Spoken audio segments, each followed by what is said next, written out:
Press note तुम्हाला आता प्राप्त झालेली आहे. दरवर्षीप्रमाणे आपल्या नागपूरच्या हिवाळी अधिवेशनावरती विविध मागण्या घेऊन संघटनेच्या मार्गदर्शक तत्वानुसार आपली प्रमुख भूमिहीन जमिनीकर बेघरांना घरे आणि आदिवासीच्या ज्या जमिनी आहेत त्या गैर आदिवासीच्या कब्जातून मुक्त करणे दोन विषय घेऊन आता आपण या पत्रकार परिषदेचं आयोजन केलेलं आहे. याबाबत महाराष्ट्राचे मुख्यमंत्री देवेंद्र फडणवीस, महसूल मंत्री चंद्रशेखर बावनकुळे यांच्याकडे याची अधिकृत आता 1 घंट्याच्या पूर्वी आम्ही कॉपी दिली त्यांच्या कार्यालयातून. काय मोर्चा केव्हा आहे, काय आहे घटना? 8 तारखेपासून आता मोर्चा चालू होणार आहे. उद्या पुन्हा आम्ही सगळं संघटनेचं शिष्टमंडळ क्रांतीवीर बाबूराव शर्माके आदिवासी गोंड समाज संघटना, विकास सातबारा शेतकरी संघटना, श्यामादादा कोलाम ब्रिगेड ह्याच्या दरवर्षी 3 संघटना आम्ही येऊन इथे निवेदन देऊ. उद्या जे ओएलडी आहे पालकमंत्री साहेबांचे आणि महसूल मंत्री साहेबांचे त्यांना भेट देऊन त्यांच्याकडे निवेदन सादर करू आणि 10 डिसेंबर मानवी हक्क दिनाच्या औचित्य साधून तिथे मोर्चा घेतला. किती लोक राहतील, कुठून येतील हे सगळं सांगा. आणि विदर्भातल्या प्रामुख्याने आपल्या 11 जिल्ह्यात गडचिरोली, चंद्रपूर, आपल्या वैशाली मॅडमचा भंडारा जिल्हा, आमचा अकोला, वाशिम, यवतमाळ. याच्या आधी बी तुम्ही आंदोलन केलं होतं, त्याला प्रतिसाद मिळाला नाही असं दिसून येतं, का सांगता त्याचं? त्याच्या अगोदर आमच्या संघटनेचा अजेंडा होता. यापूर्वी महाराष्ट्राचे मुख्यमंत्री देवेंद्र फडणवीस असताना, राष्ट्रीय लोकशाही आघाडीच्या सरकारचं नेतृत्व करत असताना चैत्यभूमी ते मुंबई मंत्रालयावर आम्ही पैदल मोर्चा काढला. भूमिहीनांना जमिनी तर बेघरांना घरं याच्यासाठी एक धोरणात्मक निर्णय घ्या. तत्कालीन महसूल मंत्री एकनाथ शिंदे साहेब, एकनाथ शिंदे आणि संजय राठोड राज्यमंत्री यांनी आमच्या मोर्चाची दखल घेऊन सर्वांसाठी घरे 2022चं धोरण घोषित केलं. आता जे ग्रामीण भागामध्ये सन 2018 पूर्वी जे लोक घरं बांधून राहतात अशा लोकांना आता घराखाली जागेसहित प्रधानमंत्री आवास योजना किंवा विविध घरकुलाच्या योजनेतून त्यांना लाभ मिळत आहे. तसं सर्वांसाठी घरे 2022चं धोरण घोषित केलं. त्याच धर्तीवर सर्वांसाठी शेतीचं सुद्धा धोरण घोषित करायला पाहिजे. कारण ग्रामीण भागामध्ये दलित, आदिवासी, भूमी, ओबीसी, गरीब मराठा समाजाच्या लोकांनी शेती प्रयोजनासाठी अतिक्रमण केलेले आहे. परंतु ते अतिक्रमणाच्या नोंदी नसल्यामुळं त्यांच्या शासनाच्या विविध योजनांपासून त्यांना वंचित राहावं. म्हणून ते सर्वांसाठी शेतीचं जर धोरण घोषित झालं आणि शेतीच्या ज्या अतिक्रमणीत जमिनी आहेत यासाठी पर्टिक्युलरली जर धोरणात्मक पद्धतीचा शासन निर्णय निर्गमित झाला तर या लोकांचा, बहुतांचा, लक्षवेधी लोकांचा त्याच्यामध्ये फायदा होतो. कशा प्रकारे धोरण भारत हा कृषीप्रधान देश आहे. काही लोकांकडे 50 एकर जमीन आहे, कोणाकडे 100 एकर जमीन आहे.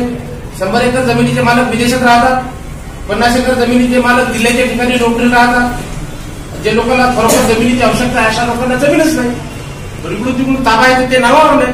त्याच्यासाठी जर धोरण सरकारनं ठरवलं तर पर्टिक्युलरली जे भूमिहीन बेघर लोक आहेत, कारण शेतकऱ्याला जात धर्म नसते.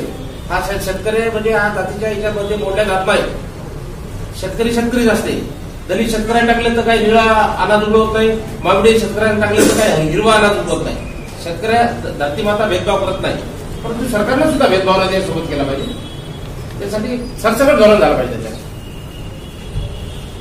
आणि आता आमच्या सरपंच मॅडम आहेत, स्वर्गीय माणिकराव शर्माके यांच्या त्या पत्नी आहेत, त्या सुद्धा या परिसराला आल्या आणि गडचिरोली जिल्ह्यातील ज्या आदिवासीच्या ज्या जमिनी आहेत, आदिवासी लोकांच्या जमिनी गैर आदिवासी लोकांनी त्याच्यात कब्जात घेतल्या. हे 2 लाभार्थी आमच्या सोबत आहेत. वीटमिटकेच्या भावात त्यांच्याकडून त्या जमिनी घेतल्या, लाखो रुपयाच्या भावात ते विक्रीसाठी प्रयत्न करत आहेत. आज त्यांच्या परिवारातील लोकांना माहिती पडल्याच्या नंतर संघटनेच्या वतीने आम्ही सगळे दस्तावेज, कागदपत्र त्यांच्या कार्यालयात जाऊन काढले. तर मूळ आदिवासीच्या जमिनी आहेत अशा पद्धतीचं P1 अधिकार अभिलेख पंजी, त्याच्यानंतर P9, P11 हे जे काही मूळ दस्तावेज आहेत आम्ही काढल्याच्या नंतर त्या आदिवासीच्या नावावर निघाल्या. फक्त वरचा सातबारा फेरफार त्यांनी स्वतःच्या नावावर करून घेतला आणि पोलीस स्टेशनला जर आमच्या आदिवासी समाजाचे लोक गेले तर ते पोलीसवाले फक्त सातबारे पाहतात, मूळ रेकॉर्ड पाहत नाही.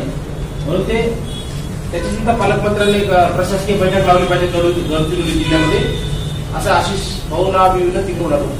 तसं लेखी स्वरूपाचं निवेदन दिलं. अशा प्रकारच्या हा जो फेरफार होत आहे त्याच्या आधी करण्याचा पहिले तुम्ही याला आळा नाही घातला का? एखाद्या जमिनीचा जर फेरफार करायचा असला तर गाव नमुना नंबर 9 याप्रमाणे त्या नोटीस द्याव्या लागतात संबंधित लोकांना, ज्याची जमीन त्याच्या नावावर करायची आहे. 9 नंबरच्या नोटीस द्याव्या लागतात, चाळीवर त्याचा जाहीरनामा लावा लागते, गावामध्ये दौंडी देऊन कळवा लागते की या पद्धतीचा हा फेरफार करण्यासाठी अर्ज प्राप्त झाला. त्याचा काही आक्षेप हाती मागवावा लागतात.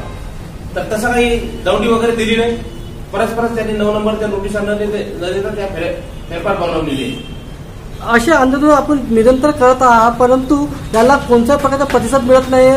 तर तुम्ही याच्यावर काही ठय्या बंद आंदोलन बी सिद्ध करणार आहे का? याच्यावरती प्रतिसादाचा अशा पद्धतीचा कार्यक्रम आहे की मध्यंतरी आम्ही ज्या गोष्टी केल्या त्याच्या आदिवासीच्या जमिनीबाबत तर धर्मपाल मेश्राम साहेब जे आयोगाचे उपाध्यक्ष आहेत त्यांच्या उपस्थितीत बैठकीला सर्व सुनावण्या सध्या सुरू आहेत जिल्हाधिकारी कार्यालयात. सर्वांसाठी शेतीच्या धोरणाबाबत हिवाळी अधिवेशनामध्ये सरकारने धोरणात्मक पद्धतीची भूमिका हिवाळी अधिवेशन लागण्यापूर्वी घोषित करावी.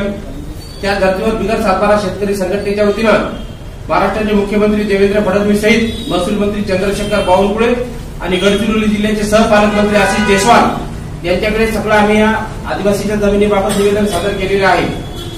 तर प्रामुख्याने आता तुमच्याकडे आम्ही प्रेस नोट दिली. माजी विरोधी पक्षनेते अंबादास दानवे यांना सुद्धा आम्ही निमंत्रित करणार आहोत, कारण ते विरोधी पक्ष नेते आहेत. त्यांनी सुद्धा या भूमिकेत स्पष्ट केले पाहिजे. त्यांना आम्ही स्पीड पोस्टरने पाठवलं आणि ते व्हॉट्सअपवर मेसेज पाठवले की साहेब तुमच्या वेळेनुसार आम्हाला तारीख द्या, कारण माजी विरोधी पक्ष नेते जर असले तर निश्चित स्वरूपात आता आमचा लढा हा निरंतरच आहे.